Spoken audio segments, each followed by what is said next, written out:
We all face the challenge that everyone's health generally declines with time, and sooner or later, we all die. So the question we all must answer is how to make the most of our finite time on Earth. Perkins is a big advocate for living life to the fullest by maximizing your positive life experiences. Enjoyable experiences will vary from person to person. Some people are active and adventurous, while others prefer to stay close to home.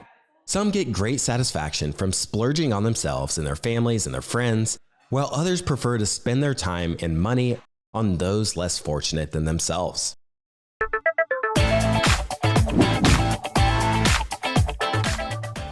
Before we dive into the video, if you've been enjoying the show, be sure to click the subscribe button below so you never miss an episode. It's a free and easy way to support us, and we'd really appreciate it. Thank you so much. Today's episode will be broken up into two segments. During the first segment, I'll be discussing the book Die with Zero by Bill Perkins. It's a book that challenges some of the core assumptions that we have related to money and living a good life. As investors, we spend a lot of time thinking about compounding, delayed gratification, and long-term wealth creation. But Perkins flips the script and asks a different question. What's the point of accumulating wealth if you don't use it to create meaningful experiences along the way? Perkins' core idea is simple. Money should be a tool for maximizing life experiences, not a scorecard you optimize until the very end. He encourages readers to think carefully about the timing of our spending and the reality that our ability to enjoy experiences declines as we age. During the second segment, we'll shift gears to talk about a boring but stable compounder in the stock market, Linde PLC.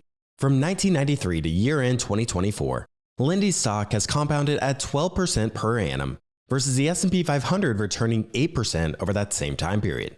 Linde is the world's largest industrial gas company, supplying essential products like oxygen, nitrogen, and hydrogen, and it touches so many parts of our modern-day economy. We'll explore its business model, competitive advantages, capital allocation, and what sort of returns shareholders can expect from here going forward. So with that, I hope you enjoy today's episode. Since 2014 and through more than 190 million downloads, we break down the principles of value investing and sit down with some of the world's best asset managers. We uncover potential opportunities in the market and explore the intersection between money, happiness, and the art of living a good life. This show is not investment advice. It's intended for informational and entertainment purposes only. All opinions expressed by hosts and guests are solely their own, and they may have investments in the securities discussed. Now for your host, Clay Finck.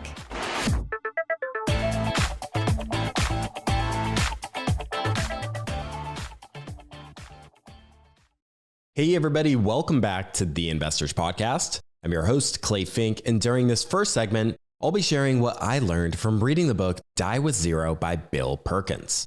I initially came across this book after my best friend told me that it was a must-read. I thought this would be an interesting book to cover on the show because I found that many value investors think about more than just wealth accumulation.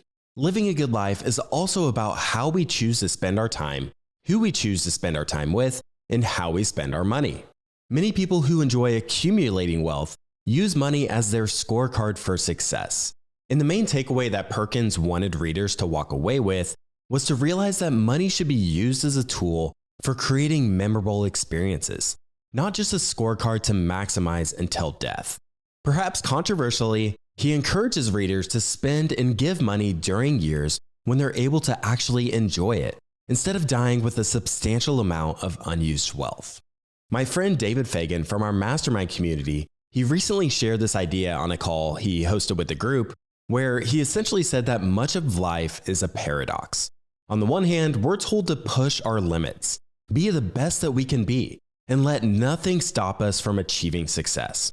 But on the other hand, we're also told to slow down, take it easy, and not take life so seriously. Much of life is about finding the right balance, and I feel that this book can help balance our perspective, especially for those of you who have been quite successful professionally and potentially need to rethink the other aspects of your life. So Perkins' book is for those who really want to live life to the fullest. Perkins opens up the book with a story about a young couple in their 30s named Aaron and John. They were both successful lawyers and had 3 young children together. They received the devastating news that John had been diagnosed with a rare and rapidly growing cancer, which was unheard of for a healthy 35-year-old. With John now very sick, the burden of taking care of the family physically and financially fell on Aaron. Perkins then told Aaron that she should stop work and spend as much time with the family as she can, and that he would help her financially if they needed it. In between cancer treatments, the couple enjoyed each other's company. They'd go to the park together, watch movies, and pick up their kids from school together. John ended up passing away in January of 2009, just 3 months after his diagnosis. Looking back at that period, Aaron recalls trauma and devastation, but she's glad she quit her job to be at home with John. Most people would have done the same thing that Aaron did in these circumstances. Death, it tends to wake people up, and the closer it gets, the more awake and aware we become of it. When the end is near, we suddenly start thinking, what am I doing? Why did I wait this long? But until then, most of us go through life as if we had all the time in the world. As I mentioned earlier, this is a balance to strike. Many people in our audience likely have no issues with mapping out their 5-year or 10-year plan and enjoy delaying gratification. But Perkins argues that far too many delay gratification far too long, or even delay it indefinitely. They put off what they want to do until it's too late, saving money for experiences that they'll never enjoy, and living life as if it were infinite. Although the case with Aaron and John is an extreme example, we all face the challenge that everyone's health generally declines with time, and sooner or later we all die. So the question we all must answer is how to make the most of our finite time on Earth. Perkins is a big advocate for living life to the fullest by maximizing your positive life experiences. Enjoyable experiences will vary from person to person. Some people are active and adventurous, while others prefer to stay close to home. Some get great satisfaction from splurging on themselves and their families and their friends, while others prefer to spend their time and money on those less fortunate than themselves. He's not one to tell others how they should live their lives, but instead encourages us to choose our life experiences deliberately and purposefully rather than living life on autopilot as many people do. But when it comes to experiences, timing also matters. There is not much value of going on a cruise for a newborn, and playing golf probably isn't too much fun when you're 90 years old. This idea was clear to Perkins after he had a life-changing conversation with his boss on Wall Street. Perkins went to college at the University of Iowa, majoring in electrical engineering. He figured out that there was no way he would pursue the typical career path working for a company like IBM, and he smelled opportunity on Wall Street.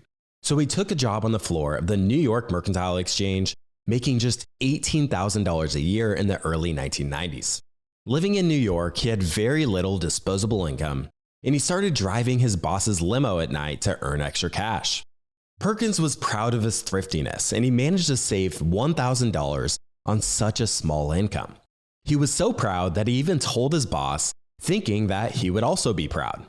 He ended up receiving the opposite response from what he expected. His boss essentially called him an idiot for saving that $1,000, considering that he would be earning a substantial income on Wall Street down the road if he stayed on the path that he was on. He was on his way to making millions on Wall Street, so why worry about saving such a small amount early on in his career? This interaction helped Perkins reshape his thoughts around how to balance your earnings with your spending. In finance, this idea can be referred to as consumption smoothing.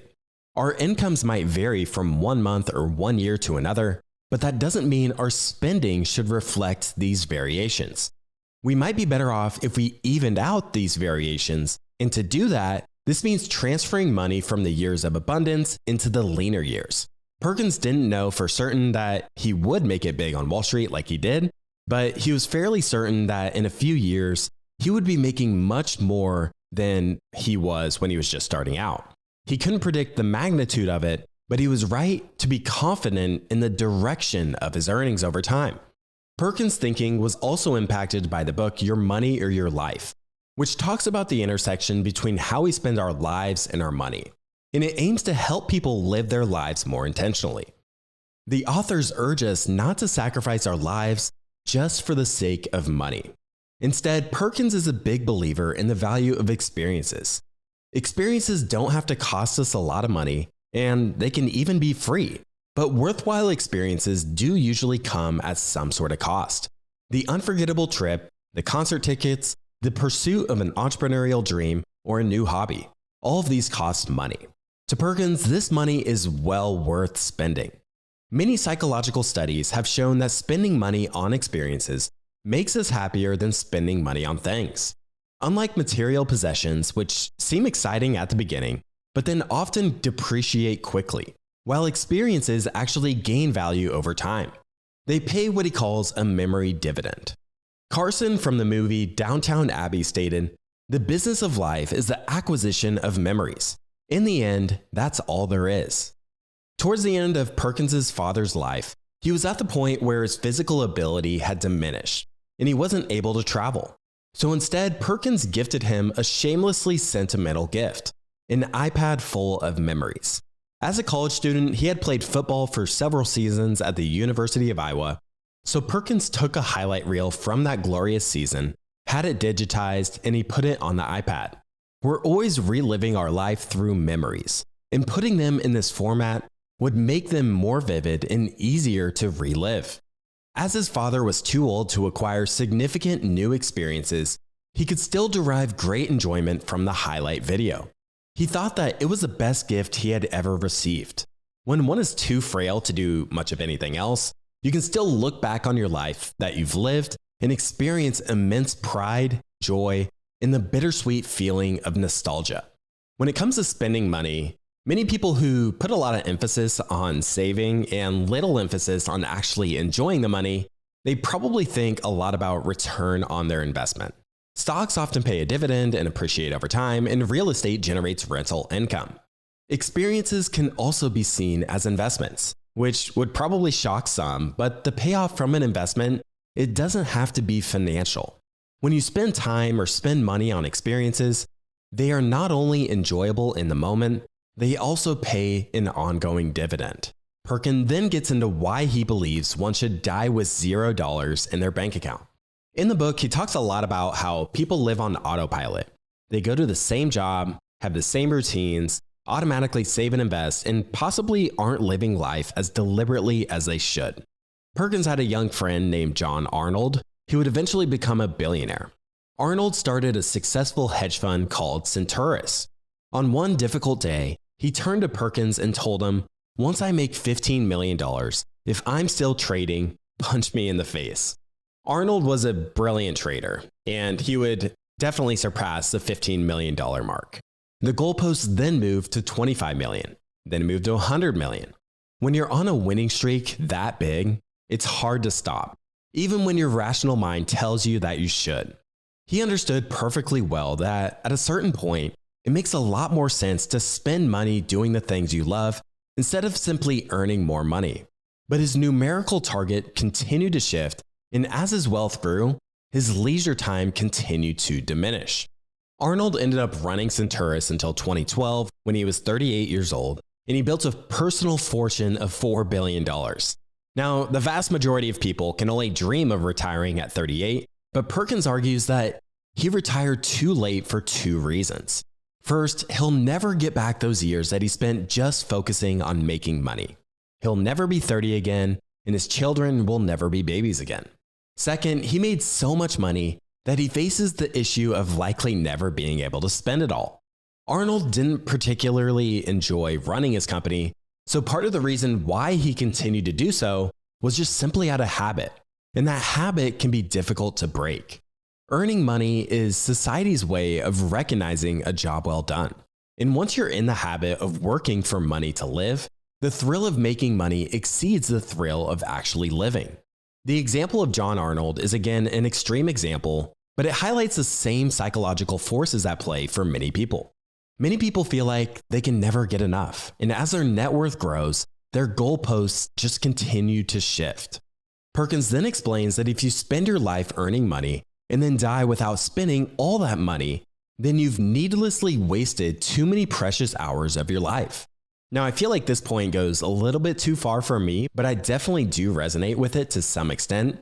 I do think it's right for us to pass things down to charitable organizations and down to our family when we eventually pass away. And it's nearly impossible to actually die with zero because none of us know when our last day on Earth will be. But I think the key takeaway for me is that for those of us who are those natural savers, it can be very easy for us to save far too much, working far too long and not enjoying our money nearly as much as we probably should. Perkins looked at how much US households saved over time. So the median net worth for the US household between the ages of 45 and 54 is $124,000. So half of households have more than that saved and half have less. What's more interesting though is how the amount saved, how that trends over time. We see a clear pattern that the median household's net worth only increases over time. This is a result of people's incomes rising with age and continuing to save what they don't spend. This leads Perkins to the conclusion that most people save well past the point that is optimal, similar to the example outlined earlier with John Arnold. Perkins then looked at the spending habits of retirees once they were finished working. After looking at the data, he came to the following conclusions. As a whole, people are very slow to spend down their assets in retirement. Across ages from one's 60s to their 90s, the ratio of household spending to household income hovers around 1-to-1. This means that retirees tend to spend whatever it is that they earn, so retirees generally are not drawing on the capital that they've accumulated over their life. Median retirees who had $500,000 or more right before retirement had spent down just 12% of that money 20 years later, or by the time that they died. So if someone retired with $500,000, they would have had $440,000 by the age of 85. 1/3 of all retirees actually increased their assets after retirement. Now, Perkins doesn't talk about inflation here, as that's of course an important consideration when thinking about things like healthcare costs. My first job out of school was in the world of health insurance, and it was a pretty common practice to assume that medical costs would increase by anywhere from 5 to 8% per year. For illustration purposes, if someone had $500,000 at the age of 65 when they retired, by the time that person was 85, $500,000 would be essentially worth the equivalent of $305,000 after adjusting for inflation, assuming a 2.5% inflation rate.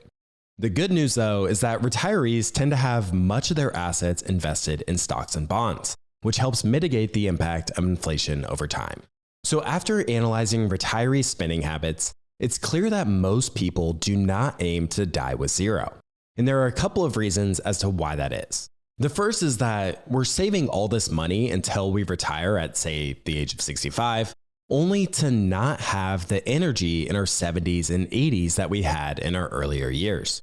For example, no matter how much money you have, if you don't have the drive and the energy to travel in your 70s, or it becomes a major headache to travel, you're just not going to enjoy that money like you would have earlier in your life. Perkins saw this in his grandmother, who was in her late 70s when he was in his late 20s on the up and up in Wall Street. He wanted to share the wealth he had with those closest to him. So he gave his grandmother a $10,000 check, which he now realizes was actually a big mistake, as she wasn't really spending any of the money that she had. It's not that she was poor or that she needed the cash to pay bills. It's just that her go-go years were largely over. There's another story from the book about his grandmother that illustrates how some people can indefinitely delay gratification, largely for no reason. She would keep her couch, love seat, and easy chair covered in plastic to protect it from general wear and tear. But this plastic also made the furniture uncomfortable to sit on and unattractive. For one special occasion, she had taken the plastic off, and Perkins, he loved the furniture. But other than that, that plastic would always be on the furniture, and it would stay on for the rest of her life. I think the takeaway from this is, why have a nice couch and a nice love seat if you're not going to actually enjoy it? There are certainly times in your life to be thrifty and delay gratification, and there are times in your life to actually spend your money and enjoy the fruits of your labor. Some people get stuck in either one mode or the other for much of their life and have trouble flipping that switch when it makes a lot of sense to do so. The other reason that people have a hard time spending their money in their older years is to be prepared for unforeseen expenses in their older ages, especially medical expenses. Medical expenses are, of course, difficult to predict, but that's exactly what health insurance is for. It helps protect against large, unforeseen medical expenses. However, insurers are not always going to foot the bill if for some reason they decide to deny coverage. So given this uncertainty of their spending needs in the future, many retirees still play it on the very safe side. Given that Perkins' mantra outlined in the book is to maximize the amount of enjoyment that we get out of life, then saving all of this money to never get to enjoy it, just doesn't seem ideal. So the question then becomes, how do we go about spending our money? Perkins recognizes that with declining health, it'll naturally lead to diminishing interest in things that you could theoretically spend your money on. So he's in the camp that you should expect to spend much less in your 80s than you would in your 50s. One of my favorite chapters from the book is chapter 5 titled, "What About the Kids?" Every time Perkins talks about dying with zero, he typically will get some version of the question, what about the kids? Meaning, why would you want to pass away without having anything left to give your children, which logically makes sense to ask.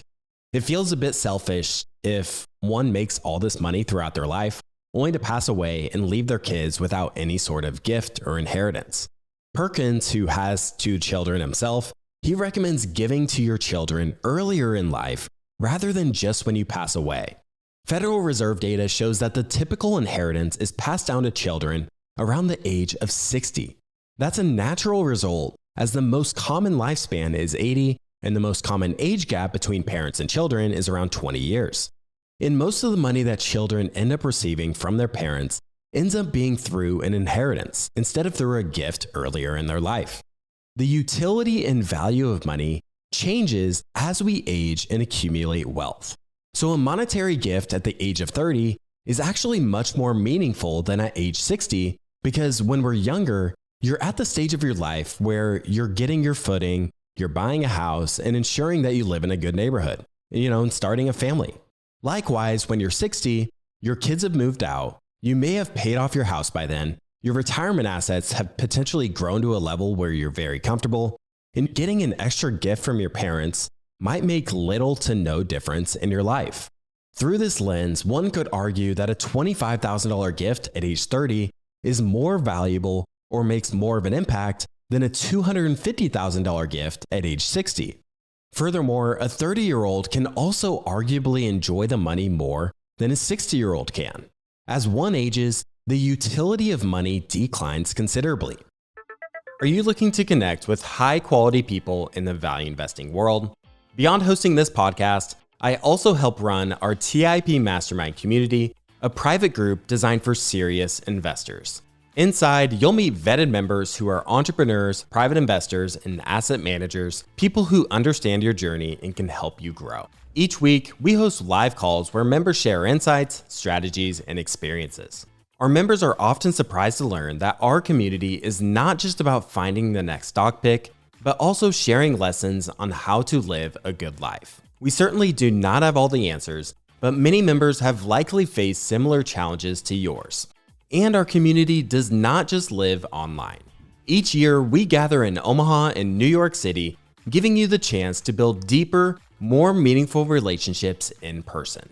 One member told me that being a part of this group has helped him not just as an investor, but as a person looking for a thoughtful approach to balancing wealth and happiness. We're capping the group at 150 members, and we're looking to fill just 5 spots this month. So if this sounds interesting to you, you can learn more and sign up for the waitlist at theinvestorspodcast.com/mastermind.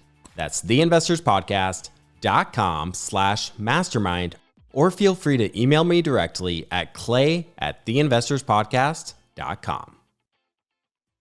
If you enjoy excellent breakdowns on individual stocks, then you need to check out the Intrinsic Value podcast hosted by Sean O'Malley and Daniel Monka. Each week, Sean and Daniel do in-depth analysis on a company's business model and competitive advantages, and in real time, they build out the intrinsic value portfolio for you to follow along as they search for value in the market.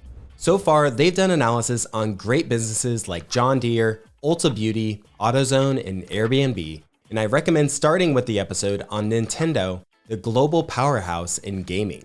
It's rare to find a show that consistently publishes high-quality, comprehensive deep dives that cover all of the aspects of a business from an investment perspective. Go follow the Intrinsic Value Podcast on your favorite podcasting app and discover the next stock to add to your portfolio or watch list. Either you would get a lot less enjoyment out of that same dollar, or you would need more money to obtain the same amount of enjoyment as you would when you're younger. As a result, Perkins reasons that as your adult children age, every dollar you give them goes less far over time. And at some point, that money might become almost useless to them. To use an extreme example to help illustrate the value of passing down wealth earlier, which do you think appreciates the gift more? A 21-year-old that has $0 to his name and receives $10,000, or a 61-year-old that has $5 million to his name and receives $100,000? I think the clear answer is the former. If you're trying to maximize the impact of the money you give, instead of just the total dollar amount, then it's important to also recognize that timing matters. Of course, this does not apply to everybody, but I think you follow the point he's making here. The other issue with passing down wealth when you die is that you're probably assuming that all of your children will outlive you, which oftentimes is not the case. Around 17% of Americans pass away prior to age 60, and around 30% of Americans pass away prior to age 70. I've been fortunate that both my grandmothers are around at 90 years old, and they've both seen one of their children, unfortunately, pass away prior to themselves. Being born and raised here in Nebraska, one of the things that I appreciate about the culture here is how family-oriented it is. So when I read about Perkins's lens of maximizing your life experiences and closely considering the timing of life experiences, I think one of the things that a lot of people around me get right is taking their families on vacations.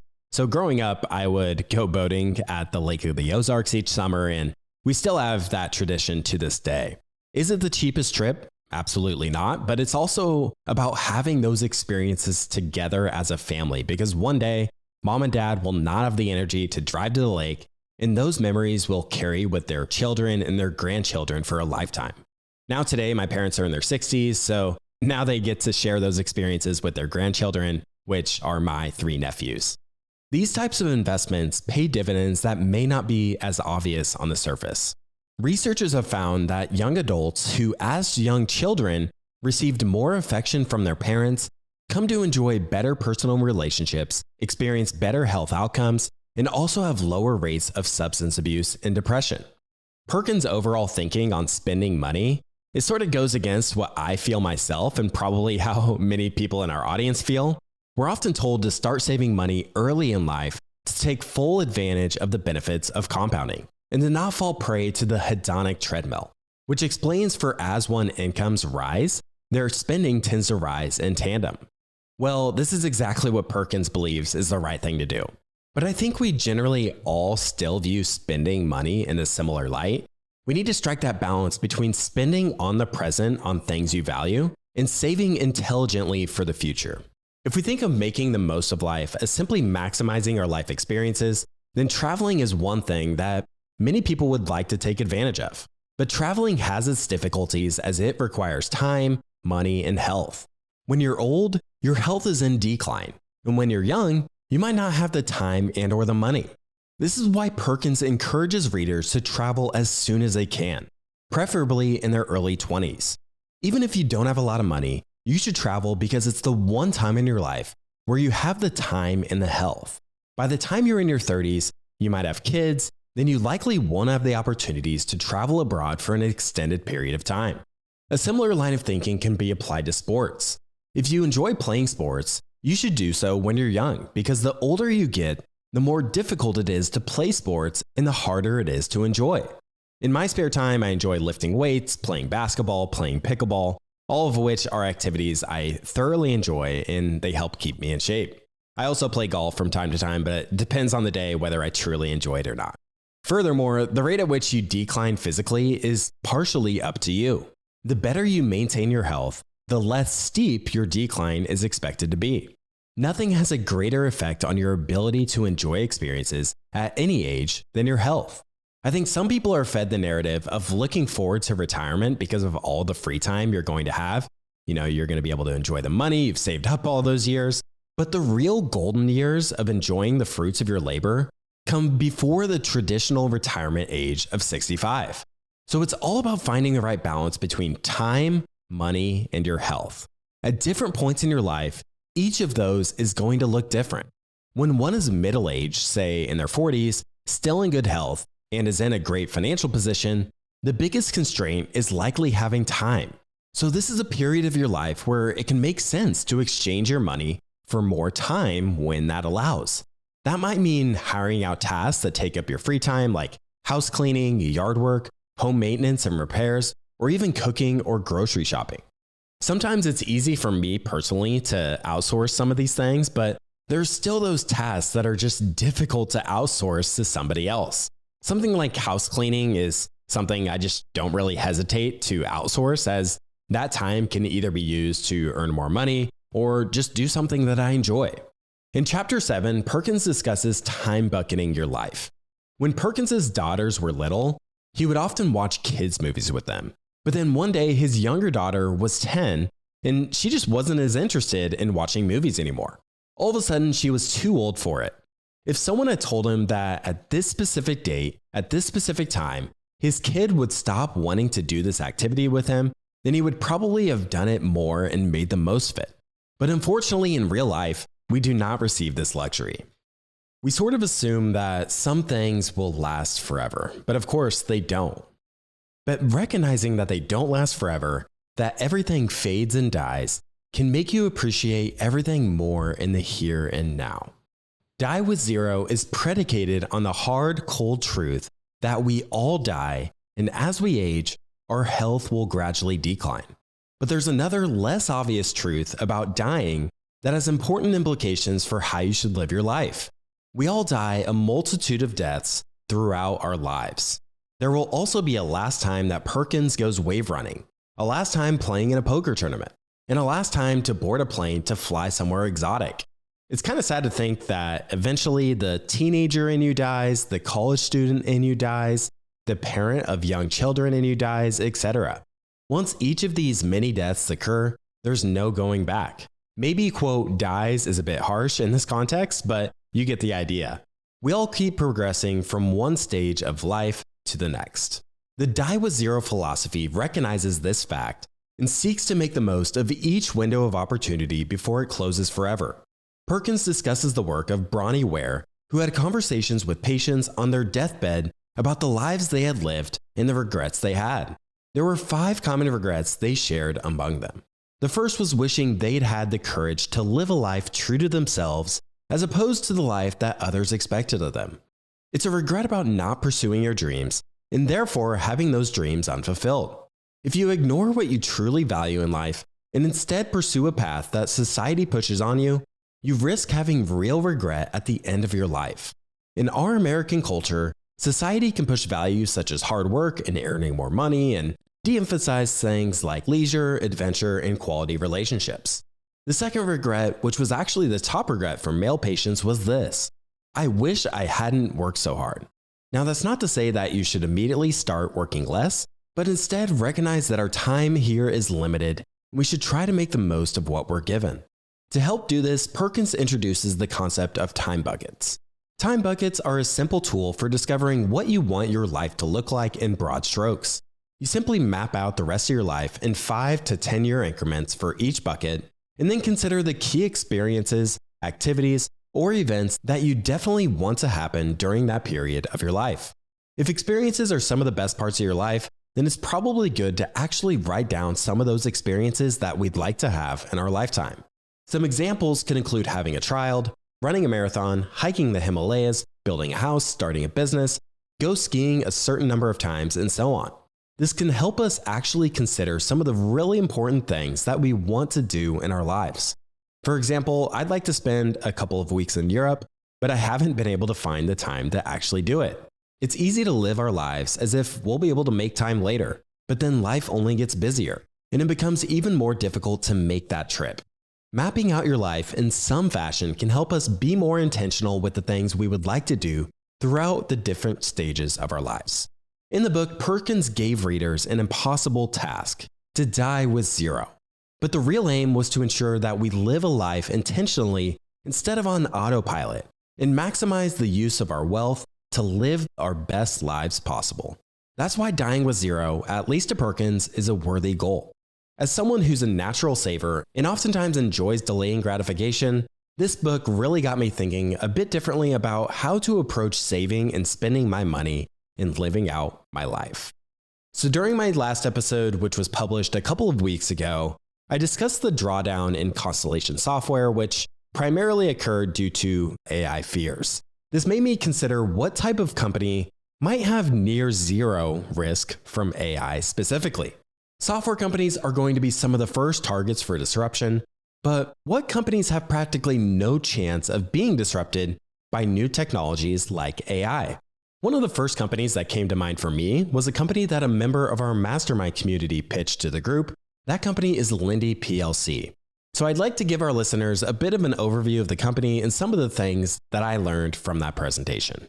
Our member, who's an equity analyst at a multi-billion-dollar wealth management firm, he posed the question to the group: if you had to invest all of your net worth in one company over the next 10 years and you could not sell it, what would you own? For him, the clear answer was Linde PLC. Before getting to Linde specifically, when we think about what type of company we would want to put our entire net worth in for 10 years, the company probably needs a few characteristics, at least in my mind. So the first would be, I would need to be highly certain of the future state of that business. Second, I would need to be highly certain that the future state of that business will be positive. So it would need to be able to grow earnings at an adequate rate in essentially any market environment. And finally, third, the company needs to be trading at a reasonable starting valuation. So let's see exactly how Linde may or may not fit into that framework. Linde is the largest global provider of industrial gases with $34 billion in revenue and $220 billion in market cap. When I say industrial gases, think of things like oxygen, nitrogen, hydrogen, carbon dioxide, etc. The company also designs and builds equipment that produces industrial gases and offers customers a wide range of gas production and processing services. Linde is a global business as they have around 65% of sales outside of the US. The business was started in 1879, so there's a very long history here, and the company merged with Praxair in 2018, which is an American industrial gases company. Linde is domiciled in the UK, but with the merger of Praxair, you can really think of this as an American company since their corporate headquarters is in Connecticut. Over the past few decades, the business has performed very well from a financial standpoint. For the 30 years or so leading up to 2024, sales have compounded at 9% and earnings per share has compounded at 12%. The industrial gas segment has 30% EBIT margins, and overall return on invested capital is over 20% after backing out goodwill and intangibles. From 1993 to year-end 2024, Linde stock has compounded at 12% versus the S&P 500's 8% over that same time period. In their investor presentation, they also showcase how they've compounded sales, earnings per share, operating cash flow, and their dividend at a much faster rate than their competitors. So how does Linde make money? Linde supplies industrial gases, which are these critical resources for various parts of the economy. Industrial gases are essential inputs in most manufacturing processes, but they only make up a low single-digit percentage of most cost structures. So being able to source these resources from a reliable producer is absolutely essential. A few examples might include Coke and Pepsi using carbon dioxide for carbonation, hospitals using oxygen for respiratory therapy, TSMC and Samsung using nitrogen and hydrogen for chip making, and steel makers using oxygen and argon for steel processing. The important thing for me, at least from a business perspective, is that these are critical components to a well-functioning economy. Hospitals cannot operate without oxygen, and Coca-Cola needs a partner like Linde to produce carbonation. Linde's end markets are fairly well diversified, with some being more cyclical than others. Their more resilient end markets are healthcare, food and beverage, and electronics, and their more cyclical end markets are chemicals and energy, manufacturing, and metals and mining. Linde distributes its products 3 different ways. First is on-site. This is their biggest long-term contracts. These customers require the largest volumes of product, which is typically oxygen, nitrogen, or hydrogen, and they have a relatively consistent demand pattern. So Linde will make these huge capital investments to construct these plants on or adjacent to these customer sites and supply the product directly to customers by pipeline.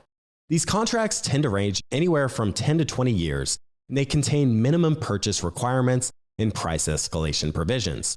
So Linde ensures that they're going to get their required return since they're putting this huge upfront investment to construct these plants. Today, on-site distribution comprises of around 25% of Linde's business.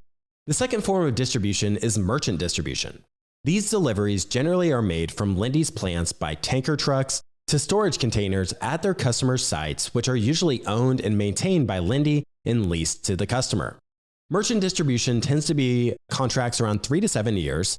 Through these merchant contracts, Linde is able to leverage their existing infrastructure to deliver industrial gases to nearby customers. Since these contracts aren't as capital intensive, they're able to target a higher return on invested capital on these contracts. Today, around 1/3 of Linde's business comes from merchant distribution. The third form of distribution is packaged gas, which you can think of as smaller volume packages that are supplied in metal containers. Cylinders may be delivered to the customer site or picked up by the customer at a packaging facility or retail store. Packaged gases are generally sold under 1 to 3 year supply contracts and through purchase orders. This segment makes up more than 1/3 of the overall business. All three of these distribution methods, on-site, merchant, and packaged, they're all sourced from the same air separation unit. The other beautiful part of the on-site contracts that Linde has in place is that even though these contracts might range from 10 to 20 years, they're almost always renewed. So Linde is able to take these major contracts that they put in place, and then they leverage these contracts to find opportunities to deliver the product to different customers that are in close proximity. This creates an industry where there are several local monopolies because it's uneconomic to transport these gases more than 100 miles. You tend to only see 1 or 2 of these major industrial gas companies in each region holding that local monopoly or duopoly. So there's several attributes of this that are really attractive from an investor's perspective. So Linde has all of these local monopolies or duopolies. Their products and services are mission critical. The products are a low overall percentage of the customer's overall spend, think around 1-2%, and they have a high cost of failure. This is a formula that leads to a very sticky customer base and strong pricing power. Furthermore, Linde typically includes cost pass-through in their long-term contracts. So they should be able to pass along inflation in any of their raw inputs onto the customer. Overall, the industrial gases industry has seen consolidation. Over the past 25 years, the market share for the top 3 players has gone from around 40% to over 60%. And return on capital in the industry has improved as the industry has consolidated. In 2000, the return on capital employed was around 10% for the industry. Today, it's around 16%. This consolidation also highlights the network density required to operate profitably, which helps prevent new entrants from entering the space. Network density refers to Linde's ability to serve many customers within a concentrated geographic footprint, using shared infrastructure like pipelines, production plants, and distribution routes. This density creates a major cost advantage because the more customers Linde serves in a region, the more efficiently it can spread fixed costs across higher volumes. It also raises the barrier to entry, since a new entrant would need to build massive, capital-intensive infrastructure without having enough local demand to operate economically. Over time, this dense network reinforces Linde's local monopoly position and makes it extremely difficult for anyone to replicate their scale and reliability. Other aspects of their moat involve trust, reliability, and their engineering expertise. So since they're the standard in the industry and they've built up the scale, there is little incentive for a new entrant to enter because the value proposition cannot be significantly improved upon. So even if someone does invest all of this capital and offers, say, a 10% discount on price, most manufacturers just aren't going to be interested because there's the risk that it doesn't work, and the industrial gases are a low percentage of overall spend anyway. So you might as well go with the proven players. And since gases are so critical to the manufacturing processes that Linde supports, choosing a reliable supplier is oftentimes a top consideration. Since Linde has a very dense network, they tend to be one of the most reliable sources. The other two big players in the industry are Air Liquide and Air Products. Air Liquide is headquartered in France, and Air Products is headquartered in Pennsylvania. Linde has around 1/3 of the market today, and the top three players add up to more than 70% of the overall market. Historically, Linde has been the more disciplined player of the three. They're laser focused on cost discipline and return on invested capital, and of the three players, Linde has the best return on capital, and one of the main reasons for that is how they're able to leverage their on-site distribution systems to supply products to these customers. As a result, Linde has historically generated much better returns for shareholders than their competitors, as earnings per share over the past decade have grown at around 12% per annum. Management takes a balanced approach to capital allocation. Just over 1/3 of cash flow gets deployed into share repurchases, 1/3 of cash flow goes to CapEx, and the remainder is distributed as a dividend. The management team is incentivized based on organic sales, net income, cash flow, return on capital, relative total shareholder return, and absolute stock appreciation. There are also thousands of managers on the ground operating these business segments globally that are also incentivized on many of the same metrics. What really stands out from listening to management on earnings calls is just their discipline. They're very clear that they will only pursue projects that meet strict return thresholds and are backed by long-term contracts, even if that means walking away from growth opportunities that don't meet that criteria. They repeatedly emphasize not all growth is good, and their $10 billion project backlog is designed to generate attractive returns and drive high-quality earnings per share growth. Above all, management consistently frames decisions through a long-term lens, focusing on return on capital, durable competitive positioning, and compounding shareholder value over multiple years rather than chasing short-term volume or headline revenue growth. Management has noted that around 2/3 of their backlog supports contracted clean energy projects, which aligns with the global push for decarbonization. Rather than speculating on commodity prices, Linde focuses on building out infrastructure that enables customers to reduce emissions through hydrogen, carbon capture, and other low-carbon solutions. Many of these projects strengthen Linde's existing network density, creating additional opportunities to serve nearby customers and improve returns over time. Importantly, management remains disciplined, only pursuing clean energy investments that meet these strict return thresholds and are supported by high-quality counterparties. In that way, this global energy transition, it becomes less of a risky bet for Linde and more of a long-term play. At a high level, I think Linde is a business that one should expect to grow alongside the broader growth of the economy, increasing volumes at around 2 to 4% per year. And part of the magic of this business has been their ability to capture these high-return projects that improve margins and boost earnings per share. And this is despite not increasing their volumes significantly. So with 2 to 4% growth in volumes, you also have 2 to 3% growth in price. So those alone will generate 6 to 8% in earnings growth. And then they receive an additional boost to 10 to 12% earnings growth due to cost efficiencies and share repurchases. But it's also important to keep in mind that Linde's been operating through a somewhat lackluster manufacturing environment ever since 2021. So in 2021, volumes grew by 8%, but in the 4 years after that, volume growth over any calendar year has not exceeded 1%. However, management has been pushing prices to try and drive more of that revenue growth. So jumping back to Linde and the Praxair merger, the merger closed in October of 2018. This merger has really worked out well for Linde because the industry benefits from consolidation and operating at scale. Higher network density leads to lower per unit costs, improved service, and stronger pricing power. Just as importantly, the merger brought together Linde's world-class German engineering with Praxair's reputation for operational rigor and cost discipline. After the deal, the combined company streamlined overhead, optimized plant efficiency, and gained significant procurement and logistics advantages from its larger footprint. Praxair's tighter approach to pricing and capital allocation also became more central, helping expand margins and strengthen free cash flow. Altogether, the merger turned Linde into a more efficient, shareholder-friendly industrial gas powerhouse, even in a slower volume growth environment.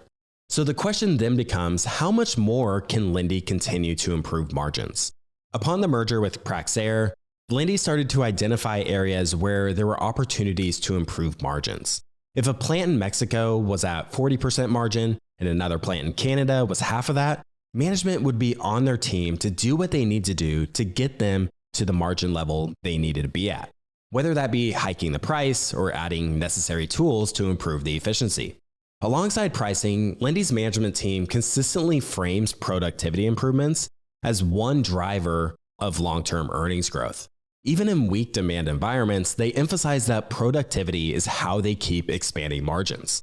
The business operates in a decentralized manner where they constantly have thousands of operational improvement projects happening, and they share these best practices for sites that have margin levels that need improvement. And increasingly, Linde is leaning on technology, digital tools, and even AI to accelerate these productivity gains, helping them optimize pricing, manage costs, and run plants more efficiently. Over time, these innovations give them another lever to keep expanding margins, even when volumes or the broader industrial economy is sluggish. I think it's reasonable to assume that margins will continue to expand over the next 5 years or so, but probably not at the rate that they've expanded since the merger with Praxair, since they've already identified a lot of the lower hanging fruits. Taking a look at the valuation, Linde trades at a premium to the overall market due to the business's durability and low terminal value risk. I think it's pretty fair to say that in 30 years, Linde will still be providing industrial gases globally to industries that are, a cornerstone of our daily lives, things like healthcare, chips, soft drinks, etc. The forward PE tends to trade in the mid-20s or a 30 to 40% premium to the S&P 500. The market places a premium on Linde's earnings because of the certainty with which they'll be able to continue to grow going forward. Pretty much no matter what happens over the next decade, the world is going to still need industrial gases.